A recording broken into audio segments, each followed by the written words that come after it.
Salut à tous, c'est Kazin, j'espère que vous allez bien et franchement ça fait une éternité que j'ai pas rentré du rétro dans la collection et franchement c'était un petit peu par hasard, je me promenais dans les différents caches et je suis tombé sur deux jeux Super Nintendo et franchement je me suis dit alors qu'est-ce qui se passe?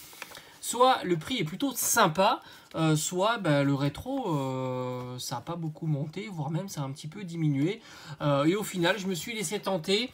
Alors, il faut savoir que c'est des jeux nostalgiques, c'est des jeux que j'avais quand j'étais tout petit sur ma Super Nintendo. Alors, je rentre le premier jeu. Alors, malheureusement, ils sont pas en boîte, mais enfin, vu le prix, faut pas exagérer. Le Super Suive. Alors, c'est la version FAH. Ça, c'est un shoot them up, franchement fantastique, en scrolling vertical. Je vous mettrai peut-être des images ou une petite vidéo. J'avais énormément apprécié ce shoot. De mémoire, j'avais eu deux shoots quand j'étais petit. C'était Axel et celui-ci. Et celui-ci, l'avantage, c'est qu'on pouvait jouer à deux simultanément. Et c'est juste une tuerie.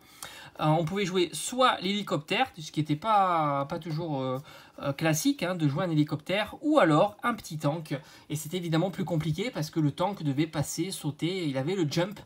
Et c'était assez chaud de jouer le tank, c'était beaucoup plus difficile, le jeu était plus corsé. Mais franchement, je vous le conseille, c'est un super titre et je l'ai trouvé pour 12 €.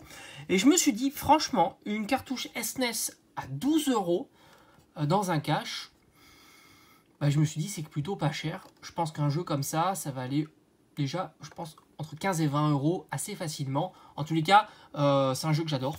Donc c'est cool, il rentre dans la collection. Et évidemment, je l'ai testé, tout fonctionne. Et c'est un original aussi, parce qu'on ne sait jamais, etc., etc. Mais en tous les cas, vraiment super content. Et le deuxième, c'est juste une tuerie. Ça aussi, c'est un jeu de mon enfance.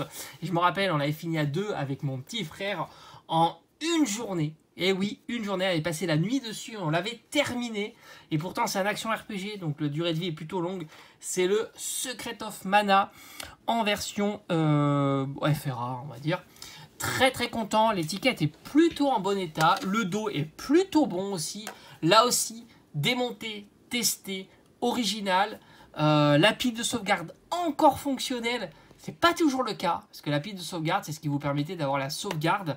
Donc là, elle est encore fonctionnelle, il y a les sauvegardes d'antan. Donc franchement, c'est une tuerie. J'avais acheté le Collection of Mana sur Switch. Franchement, ça, je vous le conseille, c'est un super titre.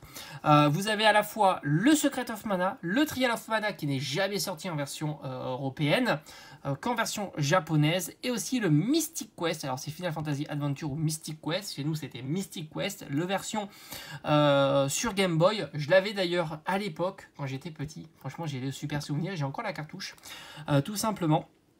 Et donc, voilà, maintenant, je rentre le Secret of Mana dans la collection. Et le prix, là aussi, j'étais assez surpris. 22 € pour un Secret of Mana, la cartouche seule. Je trouve que 22 €, c'est un excellent prix aussi. Parce que c'est pas si facile à trouver, même en boutique, tout simplement. Et franchement, pour 22 €, je me suis dit, waouh, comme je dis, soit le rétro n'a pas beaucoup bougé, soit même il a diminué. Parce que 22 €, j'ai trouvé ça plus que correct pour un jeu qui est exceptionnel. Franchement, du Squaresoft. Magnifique jeu. Donc voilà, let's go, tout simplement. J'espère que cette vidéo t'aura plu. Et on se dit comme d'habitude à bientôt sur la chaîne. Ciao, ciao.